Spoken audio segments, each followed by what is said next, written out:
मेरे प्यारे मित्रों, इस बार 95वीं कहानी आपके सामने है। शतक की ओर बहुत तेज़ी से अग्रसरित होते हुए लघु कहानियों का एक विशाल भंडार यूट्यूब चैनल कहानी सुपर जंक्शन पर तैयार हो चुका है। तो आप कहानी सुपर जंक्शन देखते रहिए और मेरी लघु कहानी को सुनिए। आज की कहानी है मज़दूर की प्रेमिका। आपने ये क्या लिखा है? प्रेमिका मज़दूर की या मजबूर की?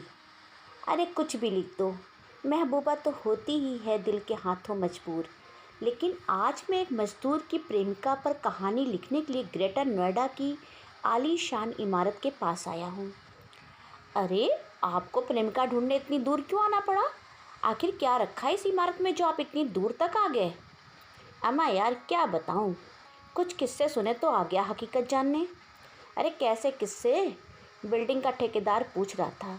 साथ ही ये भी लग रहा था जैसे वो बहुत कुछ बताने को आतुर है। हाँ भैया, दिखते तो तुम यूपी के हो। का नाम है तुहार? अरे भैया रामदीन। नाम तो रामदीन है और हूँ मैं जिला जौनपुर का। अरे जभी तो हम कह रहे अपने से लगे हो भैया। पत्रकार में ये खूबी होनी चाहिए कि अगर किसी से कुछ कबुलवाना है तो उसके जैसे ही बन जाओ, वरना आदिल पत्रकार का वास्ता तो हैदराबाद से है, पर बंदे ने यूपी को ही पकड़ लिया। हाँ तो भैया जिस काम को आए तनी उसकी हवा तो दे दो। अरे पूछो मालिक पूछो। हाँ तो बताए दियो जो तुम जानो। भैया बड़ी लंबी कहानी है। अरे तो हमें कौन सी जल्दी है, आओ बैठो तनी चाय की दुकान पर। हम कहेंगे दो और तुम सुनाना दो। हाँ ये ठीक है, चलो चाचा रामासरे की दुकान पर, वहीं चुस्की में बताऊंगा ऐसे ऐसे जल जले तुम्हें। आओ आओ। पत्रकार आदिल को रहस्यमयी बातों में बड़ा आनंद आ रहा था। फिलहाल चाय आई तो ठेकेदार की जुबान भी कैंची हो गई। क्या निर्बाध गति से ठेकेदार सुना रहा था कहानी, जैसे कि यकीन करना मुश्किल ही हो गया। किरण बिल्डिंग के मालिक की बेटी हाल ही में आईआईटी कॉलेज से पढ़कर आई थी। बेहद खूबसूरत स्मार्ट रईस कन्या का दिल एक मजदूर में अटक गया। अरे अरे ऐसे कैसे अम्मा यार, ये बिल्डर साहब ने तो हंगामा मचा दिया होगा। हाँ जब पता चला तो बहुत हंगामा हुआ। किरण के ऊपर कई पाबंदियां भी लगी, पर प्यार को किसने रोका है?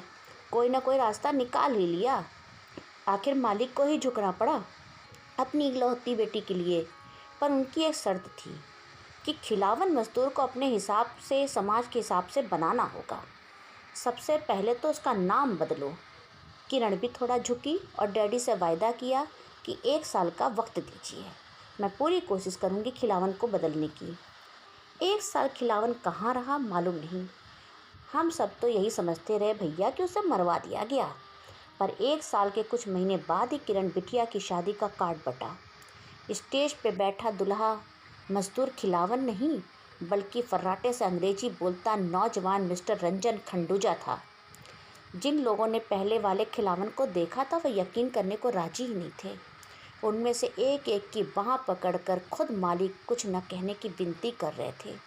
पर बात तो पूरे शहर को मालूम थी, लेकिन बिटिया की खुशी में कोई रंग में भंग डालना ही नहीं चाहता था। एक खूबसूरत मोड़ पर जिंदगी जा चुकी थी। एक नया आयाम समाज में स्थापित हो चुका था। शादी के बाद दोनों नॉर्वे चले गए। रामदीन ने अपने मोबाइल में पहले वाली खिलावन और अब के रंजन की फ़ोटो भी दिखलाई। कोई आदमी इतना बदल सकता है प्यार में? कैसे? यकीन करना बहुत मुश्किल है।